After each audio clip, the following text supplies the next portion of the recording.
Hello बच्चों, नमस्ते। हमारे YouTube चैनल पर आपका फिर से एक बार स्वागत है। तो कैसे हो आप लोग? आई होप सभी बच्चे अच्छे होंगे। ठीक है, तो हमने पिछले वीडियो में दर्पण से संबंधित कुछ परिभाषाएं पढ़ी थी, जिसमें हमने मुख्य फोकस, वक्रता केंद्र, वक्रता त्रिज्या, फोकस दूरी, मुख्य अक्ष, दर्पण का ध्रुव, इन सभी के बारे में जानकारी प्राप्त की थी। ठीक, अब आगे का टॉपिक पढ़ने से पहले हमें कुछ नियम पढ़ने हैं कि प्रतिबिंब निर्माण कैसे होता है, किस प्रकार से किरण आती है और परावर्तित होकर किस बिंदु से गुजरती है। तो देखिए, पहले हेडिंग डालते हैं हम, वो देखिए,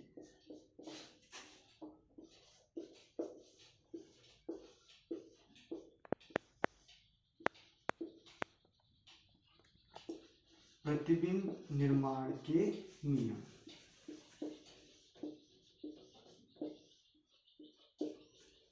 हेडिंग आपकी प्रतिबिंब निर्माण के नियम, कि प्रतिबिंब निर्माण के लिए हमें क्या क्या नियम अपनाने चाहिए। जिसमें पहला नियम है वो देखिए बेटा, पहला है कि जब कोई प्रकाश की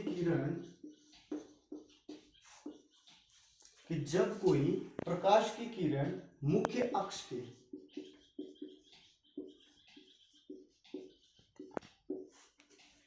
मुख्य अक्ष के समांतर, कि जब कोई प्रकाश की किरण मुख्य अक्ष के समांतर आती है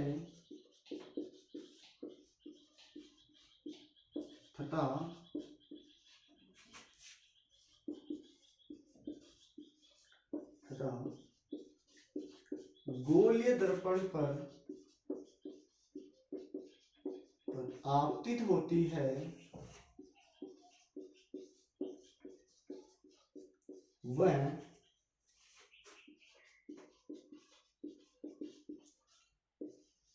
परावर्तन के पश्चात कहां से गुजरती है? मुख्य फोकस से गुजरती है। मुख्य फोकस से क्या होती है?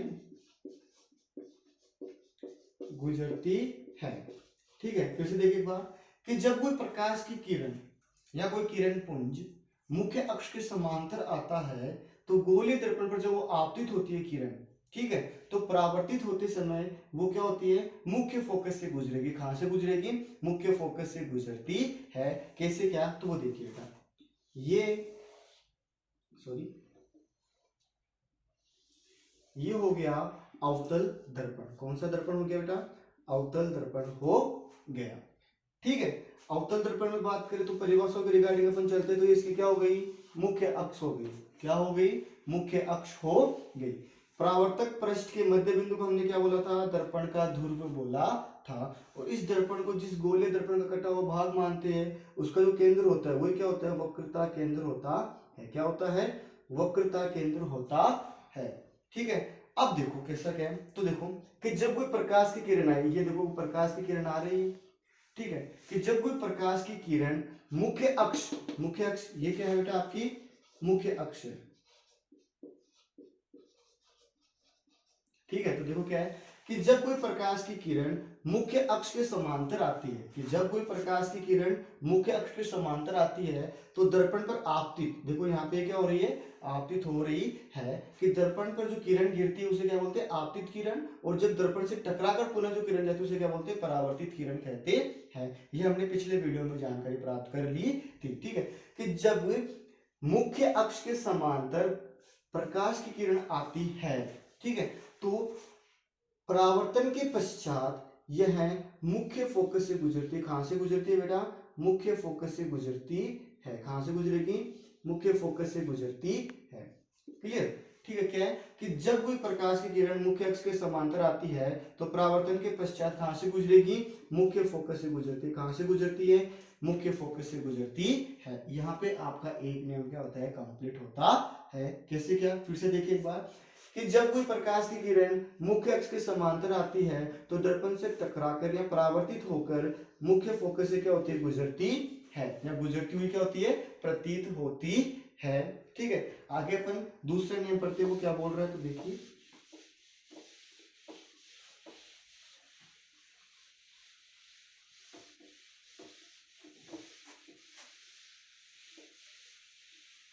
दूसरा नियम क्या है, पहले नियम का उल्टा हो जाएगा, क्या हो जाएगा, विपरीत या उल्टा हो जाएगा। वो क्या है, तो देखिए कि जब प्रकाश की किरण, कि जब प्रकाश की किरण कहां से, मुख्य फोकस से,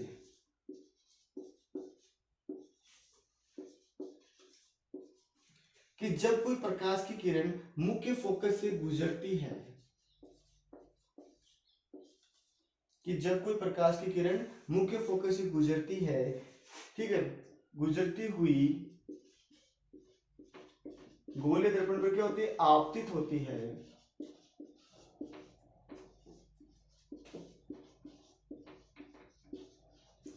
आपतित होती है, तो परावर्तन के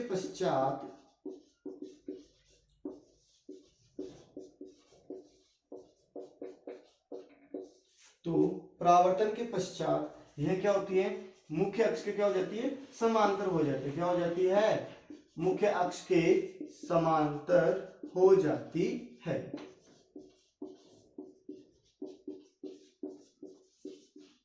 ठीक है, क्या है वो देखो, दूसरा नियम क्या बोल रहा है कि जब प्रकाश की किरण मुख्य फोकस से गुजरती हुई दर्पण पर आपतित होती है, तो परावर्तन के पश्चात मुख्य अक्ष के क्या हो जाती है, समांतर हो जाती है। कैसे, क्या, तो देखिए बेटा, ये अवतल दर्पण, ये मुख्य अक्ष हो गई, ठीक, ये इसका हमने क्या मान लिया, मुख्य फोकस मान लिया, ये दर्पण का ध्रुव हो गया, और ये क्या हो गई, वक्रता केंद्र हो गया। ठीक है, अब देखो कि सपोज करो कोई किरण आई, कहां से गुजरी, मुख्य फोकस से गुजरी, कहां से गुजरी, मुख्य फोकस से गुजरती हुई दर्पण पे क्या हो गई, आपतित हो गई। ठीक है, तो परावर्तन के पश्चात, मतलब टकराकर वापस जाते समय परावर्तन के पश्चात यह मुख्य अक्ष के क्या हो जाती है, समांतर हो जाती है। क्या होती है, मुख्य अक्ष के समांतर हो जाती है। देखिए कैसे, क्या है कि जब कोई प्रकाश की किरण मुख्य फोकस से होती हुई दर्पण पर आपतित होती है, तो परावर्तन के पश्चात यह मुख्य अक्ष के क्या हो जाती है, समांतर हो जाती है। क्लियर, यहाँ पे आपका दूसरा नियम भी क्या होता है, कंप्लीट होता है। अब हम बात करते हैं इसके तीसरे नियम की, तो वो क्या है, तो वो देखिए,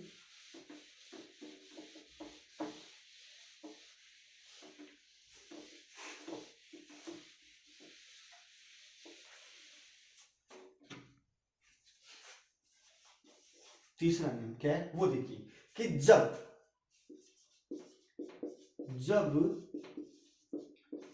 प्रकाश की किरण, जब प्रकाश की किरण दर्पण के ध्रुव से या दर्पण के ध्रुव पर जितने कोण से, जितने कोण से आपतित होती है,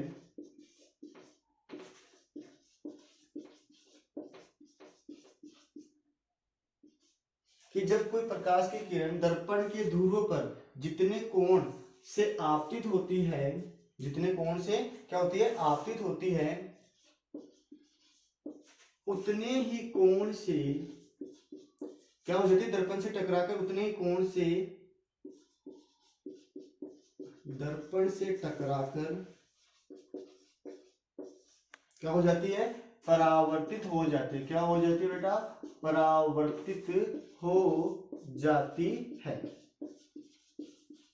ठीक है, जब कोई प्रकाश की किरण दर्पण के ध्रुव यानी पी पर, ठीक है, जितने कोण से आपतित होती है, उतने कोण से क्या होती है, परावर्तित हो जाती है। कैसे, क्या, तो वो देखिए बेटा, ये अवतल दर्पण की बात करते हैं हम, ठीक, ये लो इसकी मुख्य अक्ष हो गई, ये दर्पण का ध्रुव हो गया, ठीक है, ये वक्रता केंद्र हो गया। ठीक है, अब देखो कि सपोज करो ये कोई प्रकाश की किरण आई और कहां पे आपतित हुई, दर्पण के ध्रुव पर, कहां पे आपतित हो गई, दर्पण के ध्रुव पे आपतित हो गई।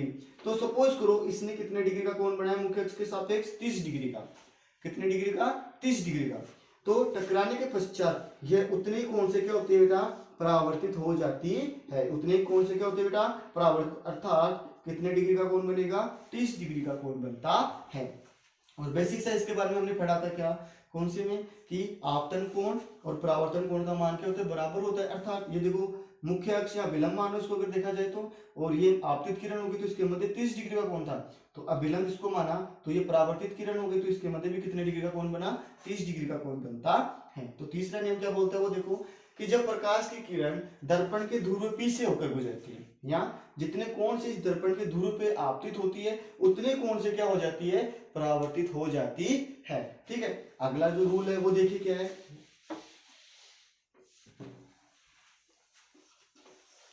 कि जब प्रकाश की किरण, कि जब प्रकाश की किरण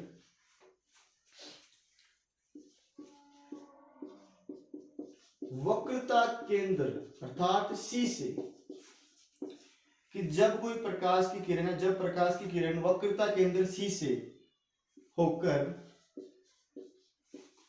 कहां पे, दर्पण पर क्या होती है, आपतित होती है, दर्पण पर आपतित होती है, तो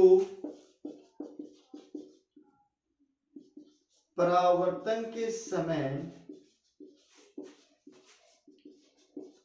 पुनः उसी पथ